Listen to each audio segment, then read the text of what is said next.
Okay, so my washing machine at home has a leak. One of the hoses has got a little hole in it. So I've ordered the hose. While I wait for it to come in, I will be fitting a temporary solution just to get us by, so we can still do some washing. This waterproof tape.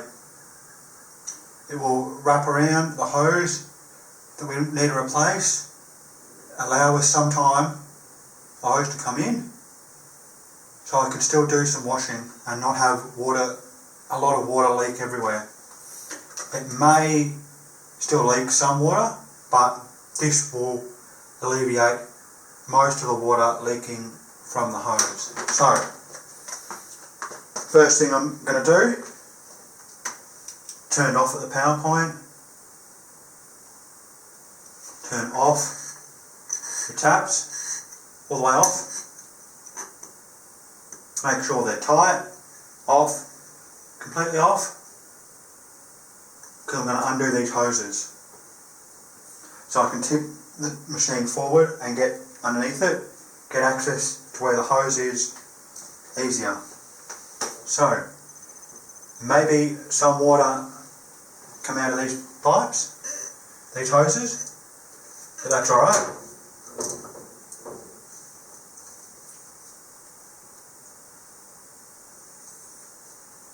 Take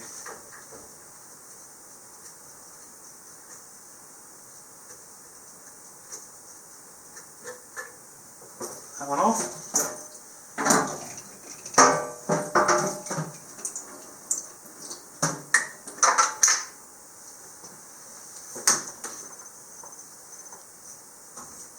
These hoses should be finger tight.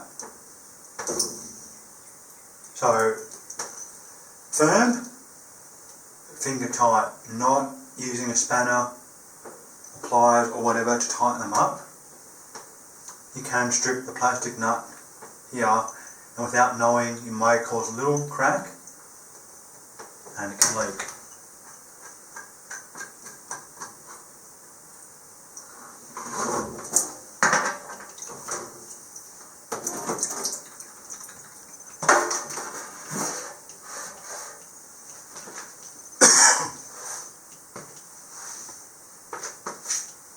So, hoses are off. Inlet hoses are off.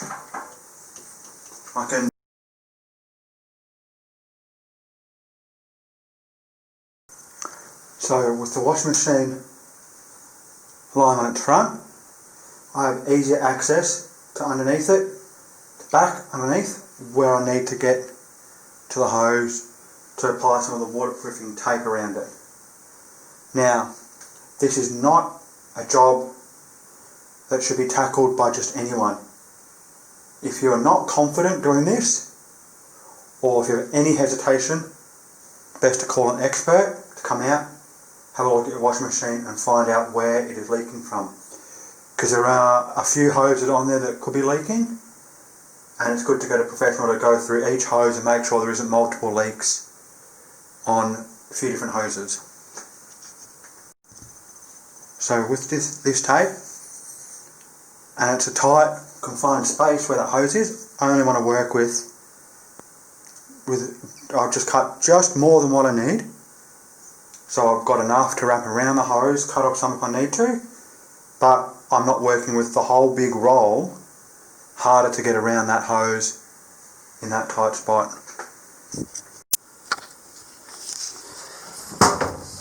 So, as you can see, I wrapped it right around the hose, and I've gone a couple of layers thick where it was actually leaking, where I could feel it was leaking from, just to make sure that it doesn't leak any further. So that would be a good temporary fix until I can get that hose in and replaced. Now, to reconnect your washing machine, you want to make sure you've got your hot and your cold taps correct way around. So always check at the back of the machine which ones are hot and which ones are cold.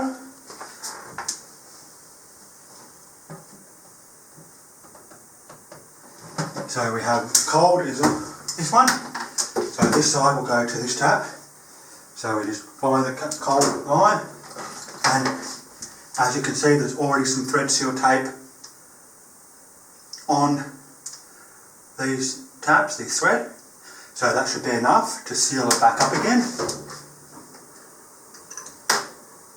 So it's just a matter of screwing it back on nice and square, nice and carefully, not to cross thread it, not to get it off lopsided. And same for your hot tab.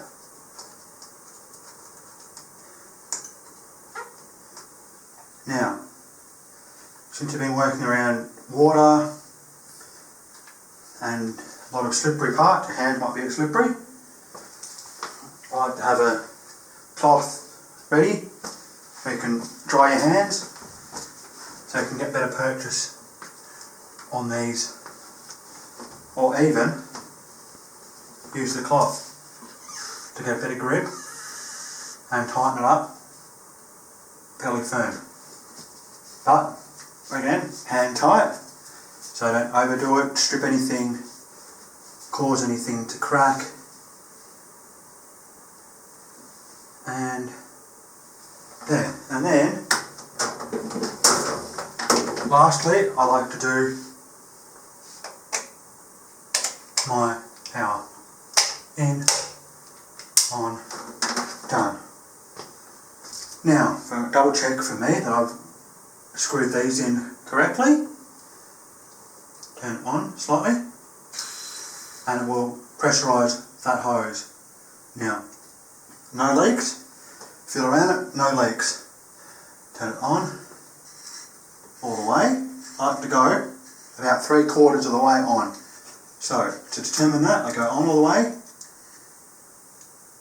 to where it's firm, and then a couple of turns back. So it's on at about 3/4 of a pressure. Same with the cold. Just go on. You hear it pressurising this hose. Once you stop hearing the running water sound through that hose, you know it's good, it's pressurised. Feel around the tap. No leaks, no water, nothing. Then turn it on fully. Never turn it on full straight away.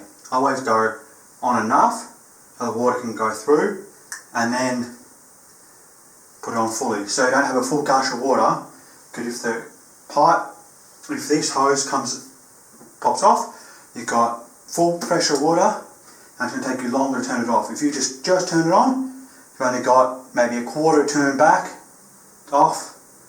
You're not having a lot of cooling water behind your washing machine. You have to move it out, clean out the water again, and do all that.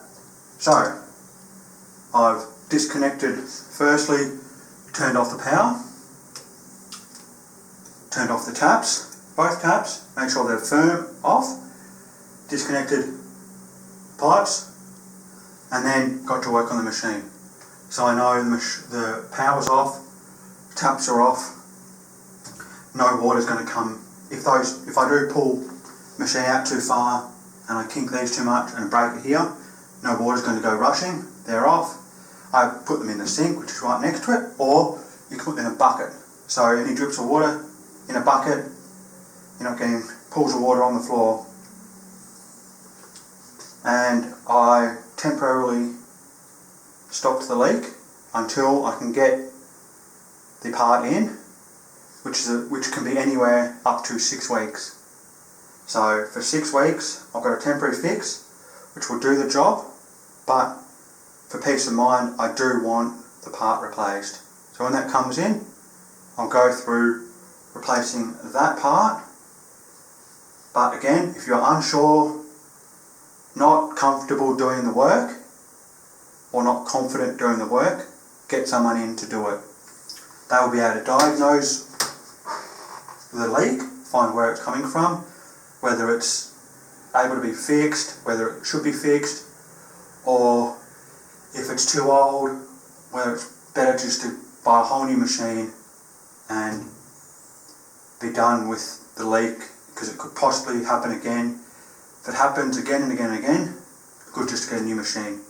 Peace of mind, new machine, you know it's going to work, not going to leak, and you've got a new machine that's got brand new warranty.